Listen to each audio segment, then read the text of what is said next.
You're listening to BioTalk with Rich Bendis, the only podcast focused on the biohealth capital region. Each episode, we'll talk to leaders in the industry to break down the biggest topics happening today in biohealth. Hi, this is Rich Bendis. I'm your host for BioTalk. And as you know, we like to interview leaders within the biohealth capital region, nationally and internationally as well. And we have a very good local representative who has assumed a new role within the region, but she's been in the region for a long time. So we have Rachel Rath, who is the head of JLABS in Washington, D.C. And this is the only person I've actually had a head that I've interviewed. Normally, they're presidents, CEOs, vice presidents, but this has been a title that goes with JLABS. And Rachel, welcome to BioTalk as the new head of JLABS in Washington, D.C. Thanks very much, Rich. Looking forward to joining you today and having a conversation. Thank you. Generally, the way we start, Rachel, is I could read your bio, but nobody can tell us anything about themselves better than they. So I'm going to have you basically introduce yourself to our audience, and you can go into as much or as little detail and as far back as you'd like to go to talk about how you evolved to where you are today. Well, we won't go that far back. As you noted, Rich, I am new to the role, but I am not new to Washington, D.C.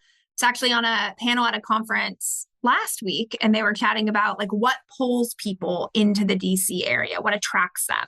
For me, I will say what attracted me to the D.C. area about 20 years ago was the academic institutions. I fall into the category of people who came down to DC for the fantastic academic institutions. But while we think about often DC as a transient city, I haven't left. I came to DC about 20 years ago and I've stayed. So I originally came down for the academic institutions, but then I've stayed for really unique career opportunities. And of course, the vibrant city and watching the city evolve over the last 20 years as well. And so I started my career focused with patients in mind. And so I started my career in patient societies and foundations, working in public policy offices. And then I moved over to an organization called the Patient-Centered Outcomes Research Institute as it was being built up out of the Affordable Care Act. And that was the first time I had what I would call a unique opportunity to help build something really new for patients. And so I fell in love with helping build new initiatives to help transform patient lives. So I spent a number of years at PCORI, and then I moved over to help start a public-private partnership with the FDA in regulatory science for medical devices. And then from there, moved over to Johnson & Johnson just about 5 years ago now to lead and then launch a partnership with BARDA, the Biomedical Advanced Research and Development Authority. When you're in DC for so long, you get really good at the acronyms.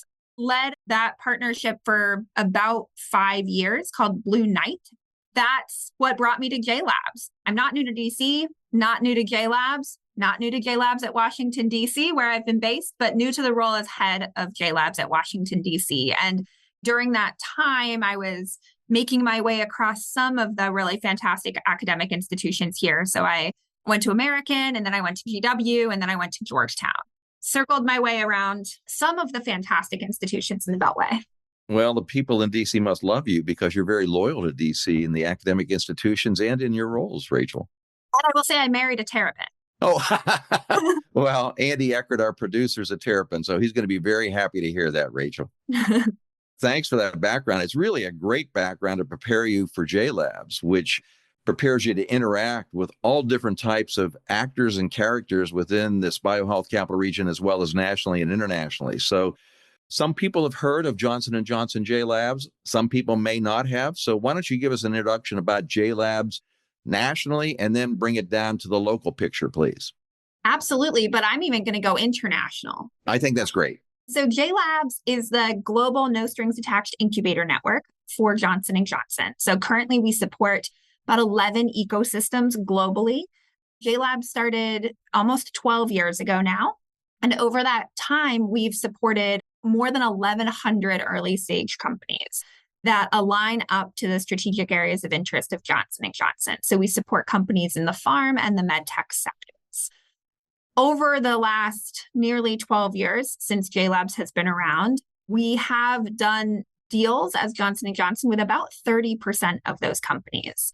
So while we're a no strings attached model, we don't take IP, we don't take equity when companies come into our incubators.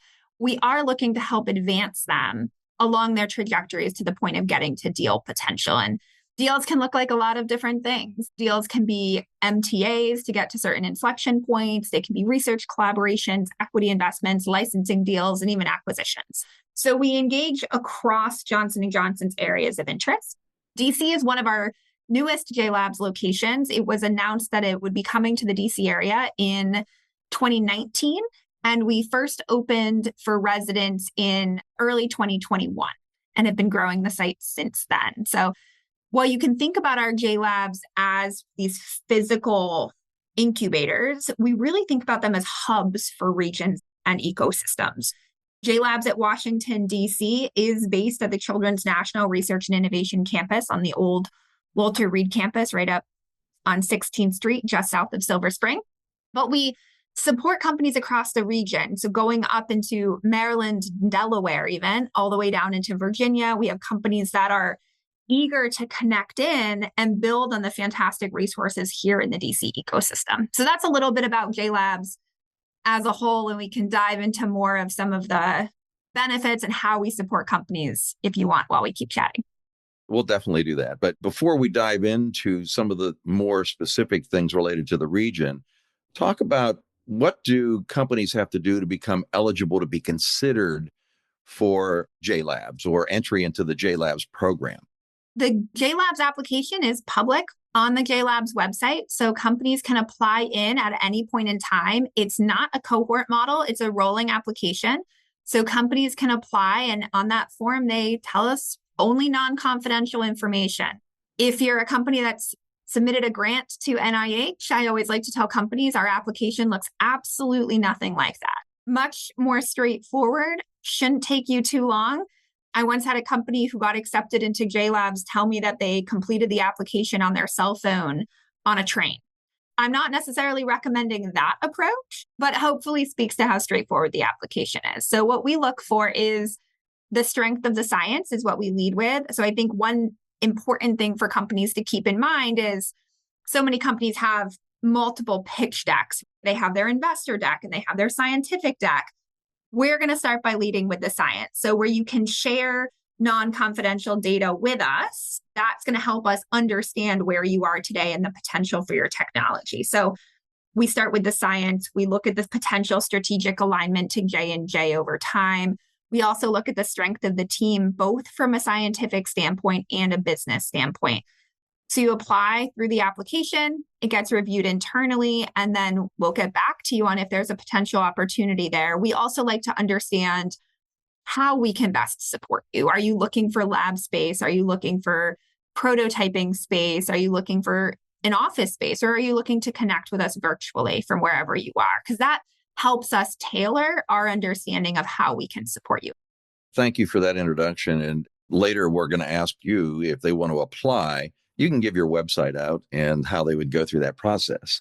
But location is extremely important in any business. And I think what I'm interested in is you had an opportunity to go anywhere you wanted in the biohealth capital region to locate JLABS. But what I like is the vision that Children's National had, and Kurt Newman, the past president, who's on the board of Biohealth Innovation, and what his vision was in helping to build an innovation campus around that Walter Reed campus that you mentioned that was donated to Children's National. And we very early got involved in helping support that initiative with Kurt and Kalela Eskadanian, who's very actively involved in innovation at Children's National. But they built a very unique campus in Washington, D.C., in a unique independent ecosystem, which I'm sure led to part of the decision-making that JLABS made when they decided to locate there. So talk a little bit about that origination of JLABS and the presence within this campus and some of your other partners that you're co-located with.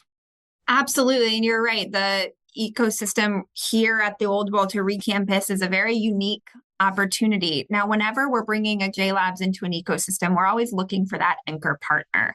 You can look at our JLABS locations in Toronto and New York and Houston, Singapore. And they have those anchor partners in the regions at that site. And so for us, Johnson & Johnson and Children's National have a long history of working together on critical issues. And when Children's National was starting to develop the old Walter Reed campus into this innovation campus to transform solutions for patients, that was an excellent opportunity for us to look at moving into the Washington, D.C. area and have Children's National as our anchor partner here. What's been exciting to see, and since I'm not new to the site, I remember the hard hat tours 4 years ago and watching the construction cam when they were giving us natural light with windows through the very thick cement walls of our buildings. And it's been exciting to watch the campus transform. We're one of the original anchor partners here at Children's National. Children's National Research Institutes are located here on campus as well. Virginia Tech is a key partner here in the building. One of the other partners that we have here at the site is BARDA. So the Blue Knight program that I mentioned that I was leading for the last several years, the hub for that partnership is based here at JLABS at Washington, D.C. So there's a dedicated footprint here for early stage companies that align both to Johnson & Johnson areas of interest and BARDA areas of interest. So we're also building those. You even just look at those few partners and you have a healthcare system, you have an academic partner, you have the US federal government, you have Pharma, and having these key partners here creates a very unique and collaborative ecosystem with a lot of opportunities. And you mentioned, of course, Kurt Newman, who was transformational in making this happen. And now we're really fortunate to get the opportunity to work with his successor, Michelle Riley Brown, to continue to transform the campus. And we look at the economic development happening around us on this campus, and we've got Starbucks down the street now, we've got Whole Foods down the street, more restaurants coming in. So it's been an exciting transformation over the last few years as we're bringing everyone together here. What's exciting is everybody talks about private-public partnerships. And then if you really look at your model with the partners that you've identified there, academia, healthcare systems, industry, and government coming together, it's really one of the truest forms of private-public partnerships we have within the whole biohealth capital region. Absolutely. And I think we have core teams that work together and we're able to share resources and opportunities to help support the researchers and the investigators working on these potential solutions. It's a nice web of connectivity, and we're at a unique point in time too, where we're just going to see more collaboration happening here on campus.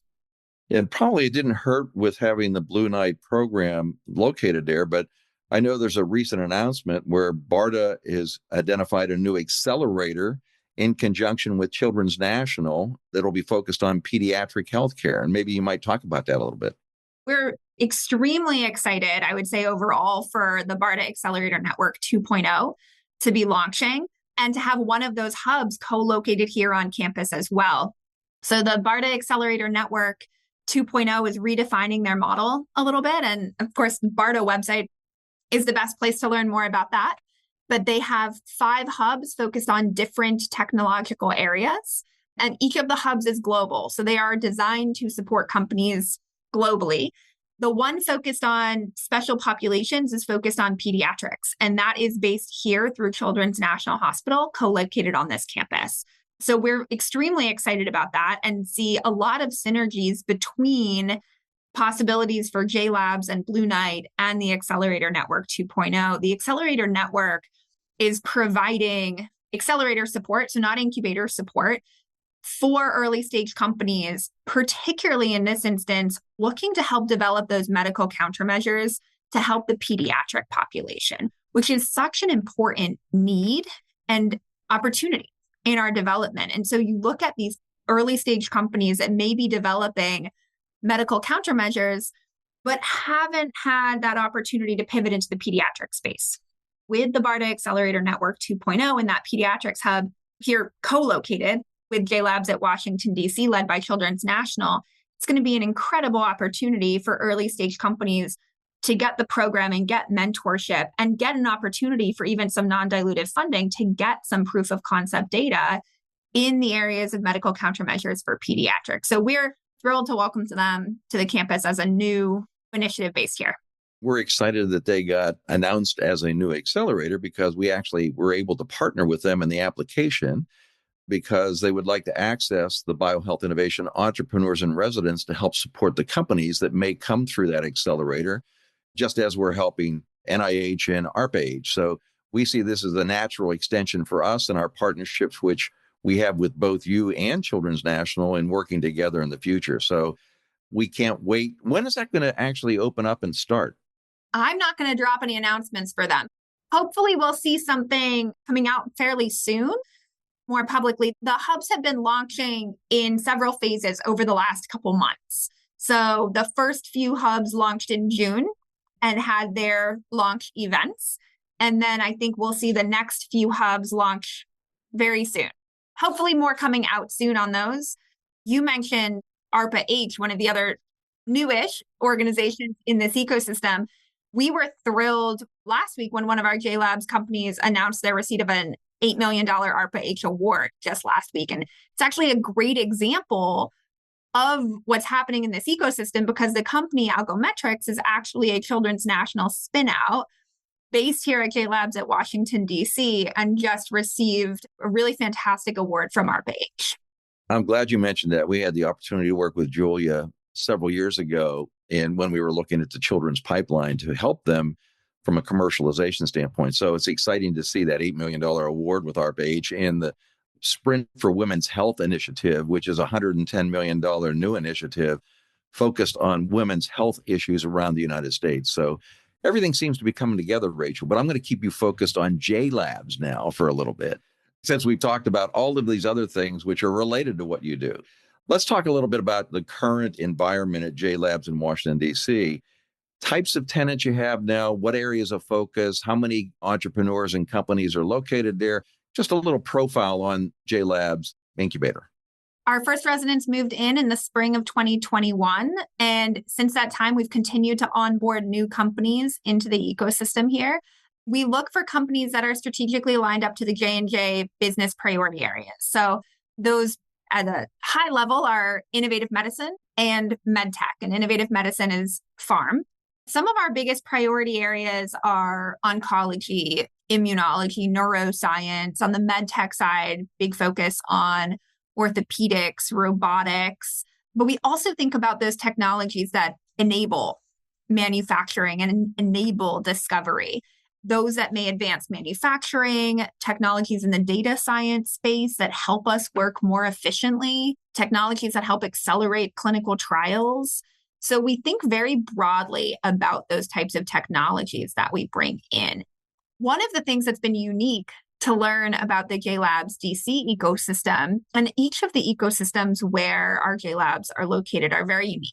And so you see different characteristics come out. One of the things we have noticed here is this site is serving as a landing pad for companies coming from overseas to start their US operations here in the region. So we have companies from Europe who've established their US presence here. We have Israeli companies who have set up their US entities here. And what gets extremely exciting about that is that then they come and they're building teams here in the biohealth capital region. So they're recruiting from our fantastic universities, from postdocs coming out of NIH, and the talent pool that we have here in the broader DC ecosystem.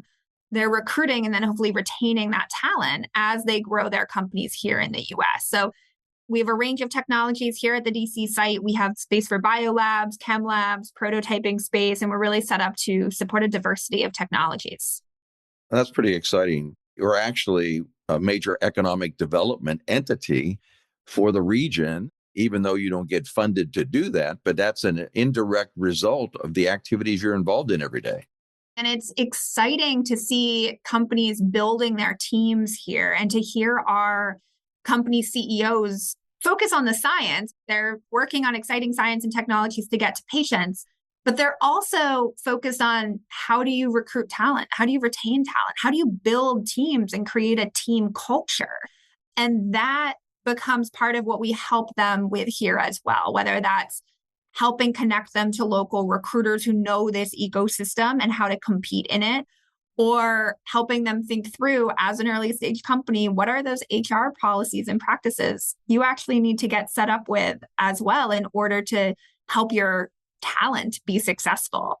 We had an opportunity last week, end of October, to bring together about 130 of our JLABS CEOs from around the world up to New York City, to the New York Stock Exchange for our global JLABS CEO Summit. And a number of our CEOs from the Washington, D.C. area and from JLABS DC were able to go up for that. And a lot of the conversations from serial entrepreneurs, from Dr. Bob Langer, who was giving a keynote, was about how do you build your teams and focus on that team culture as well. The resources you provide are unbelievable and somewhat unmatched. But as being one of the largest global healthcare companies, there's many things that Johnson & Johnson can bring to your tenants and your partners through the JLABS program.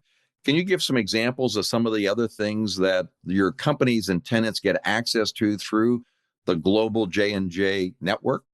One of the key pieces that our companies get access to is mentorship. And so one of the things that does differentiate us from other incubators is that connectivity to Johnson & Johnson and the depth of expertise within our organization.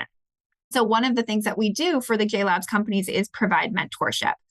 Sometimes that is a dedicated mentor. We call them JPALs. We tend to put J's in front of different things. So our JPAL program is our mentorship program where companies get assigned a dedicated mentor from Johnson & Johnson, usually in the scientific area. And the mentors works with that company to help guide them to those future inflection points where it may become interesting from a deal opportunity perspective. But we also can provide broader mentorship and expertise as well. So whether that's regulatory or manufacturing expertise and conversations on an ad hoc basis. I had a company once ask me about if I could help them with their search engine optimization for their website. And I said, I'm not the person that you want to ask for help on that, but I bet I can find someone who can, in fact, answer questions on search engine optimization. It's just not me. Sometimes it's these ad hoc conversations where companies want to bounce ideas off of or get a little bit of input. And sometimes it's those longer term conversations around the science and technology. How do you advance to those different inflection points? But also, how do you interact with pharma to get to deal potential more broadly? Connectivity to investors.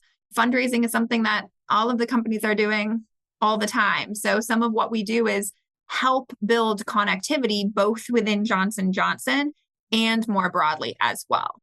You're basically 1 degree of separation from most resources that most emerging entrepreneurs need to get access to, and they can't afford and they don't know how to get to them.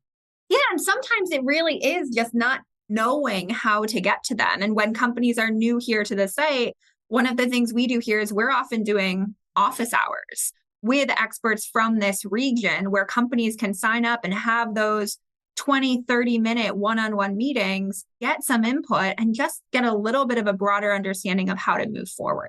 So it is really about helping build connectivities to help support these companies that often when you are a first-time founder, and we have many first-time entrepreneurs, many first-time founders within JLABS, it can feel isolating. And so building that community of support around them as well. And when you talk about regions and ecosystems, the BioHealth Capital Region, Maryland, D.C., and Virginia, is a unique ecosystem, which is now the 3rd largest biopharma ecosystem in the United States, based on what Jen says, which is pretty exciting. Talk a little bit about some of the partners you work with in Maryland, D.C., and Virginia that helps make your job a little bit easier. And then also, let's talk about what we need to do better in the BioHealth Capital Region. We are excited, I will say, to work with partners across the broader region. And one of the things that our team tackles on a weekly basis is there are so many different opportunities that are happening broadly across the ecosystem. So you look up in Frederick and you look at Baltimore and here in Washington, D.C., and then you go out into Manassas and down into Charlottesville. And unfortunately, we can't be everywhere all at once because there is so much happening across this broader region. So we do try to show up in each of the, you probably have a better word for this, Rich, than I do, but the sub ecosystems, maybe those more local. Satellite. Yeah. within. So we work with a lot of the entities down in Virginia, the local government, the academic institutions. We were just down at Seville BioHub's annual meeting in September. We are eager to help support the companies. And I think one thing that makes this ecosystem unique is people cross the borders between Maryland and Virginia and DC on a daily basis. I mean, I live in Virginia. I commute into DC every day. A lot of our companies live in Maryland and are doing lab work here in DC. We also have a lot of companies that have part of their footprint here and part of their footprint elsewhere. And we don't require companies to have a sole footprint here. So when they look at the resources that we can provide them, that's why we want to know what they're working on and how we can help so that we can help them think through the best fit into the site. We have tremendous amount of common equipment, of specialized equipment where we're maintaining that for the companies. And so sometimes the companies have a smaller footprint here and an additional footprint further out in Maryland in order to take advantage of other opportunities. And that's great. We want to help support companies across the broader region. So I'd say we work across the academic institutions with investors as well. I think some of the things our region does really well is of a very strong talent pool coming out of the universities, coming out of some of the industry partners in the area as well. You look at MedImmune has a tremendous network, many of whom have now gone into early stage companies as well. You look at federal institutions who also have a tremendous amount of talent in their network.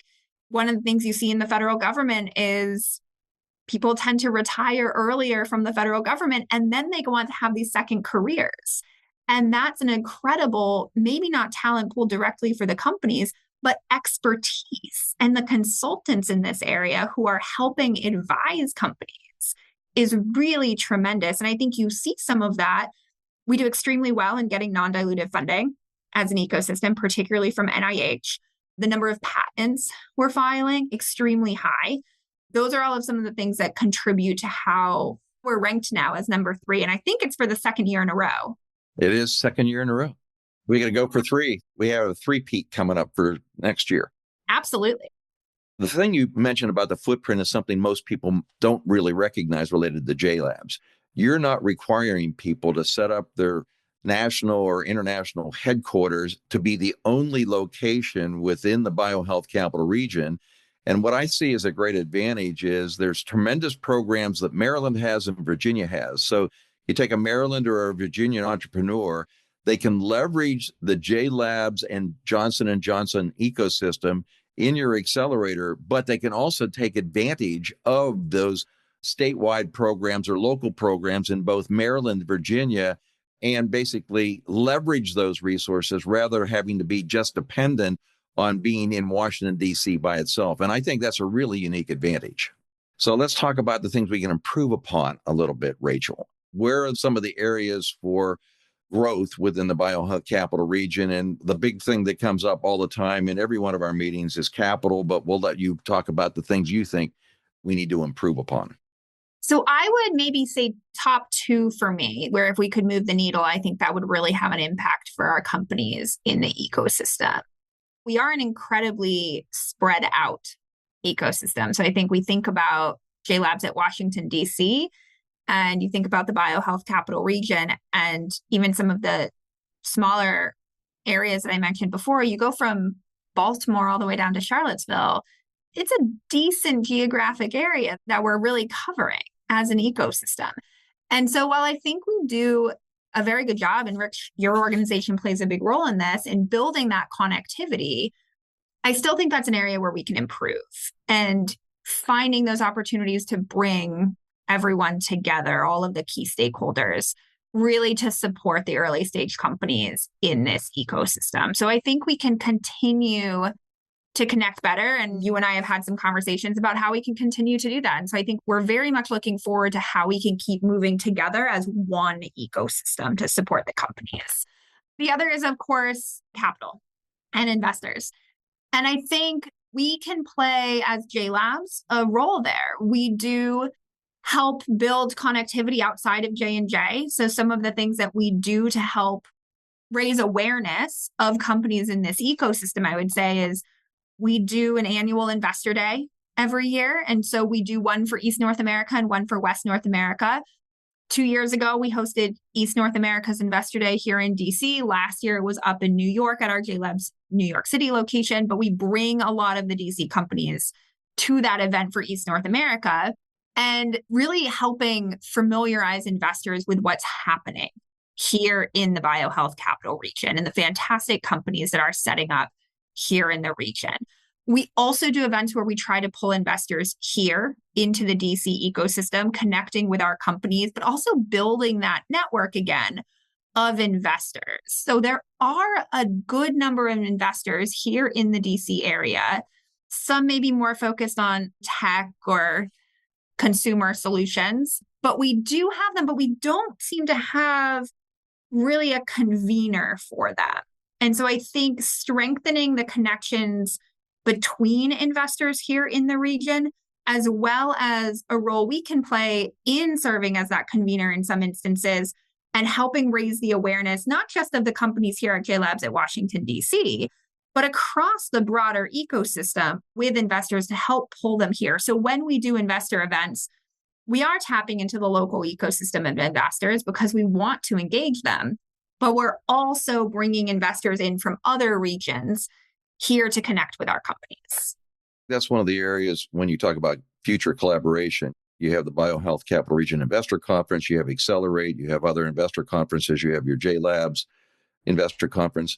What we need to find a way to do is to make it easier for the investors and less confusing for the investors to get access to those emerging entrepreneurs and biohealth companies that they would be interested in investing in. So I don't have the exact answer for that. We've been trying to do this for a long time, but maybe as a follow-up item to this podcast, and we're with Rachel Rath, who's the head of JLABS in Washington, D.C., that'll be something that we can talk about furthering regional collaboration in ways that we can all work together, regardless of state lines, rivers, bridges, county lines, city lines, and all those other things that people think separate us these days. So I look forward to continuing this dialogue. But as we come close to closing this podcast, Rachel, and you've been fantastic in updating us on your role at JLABS and its role within the ecosystem, what is there that we haven't discussed that you'd like to have our listeners know that you'd like to bring to them?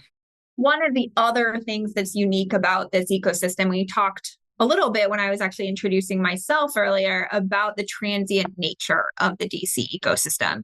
I think one of the things that we're also trying to leverage is how many people pass through DC and the tremendous amount of expertise that comes into the Washington, DC area for major scientific conferences and congresses down at our convention center or caucuses that are coming up to Capitol Hill. We have this amazing set of resources who pass through the DC ecosystem. And one of the things that we're going to be trying to do over the next year and into the future is seize those moments really to help bring those resources to the broader biohealth capital region and local ecosystem here. So, for example, the American College of Rheumatology has their big congress in mid-November.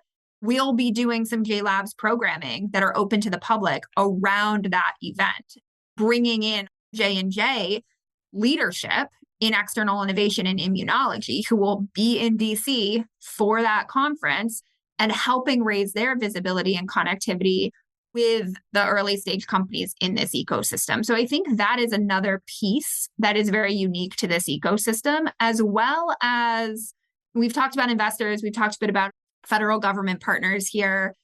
One of the things we haven't really talked about is actually the nonprofits and the disease foundations, many of whom are also based here, and many of whom also have resources for early stage companies, whether it's opportunities for some non-dilutive funding, scientific expertise from their councils, input from patient and advisory councils. And so how we can also bridge those organizations a bit more in the connectivity to our companies is also something we're very excited about.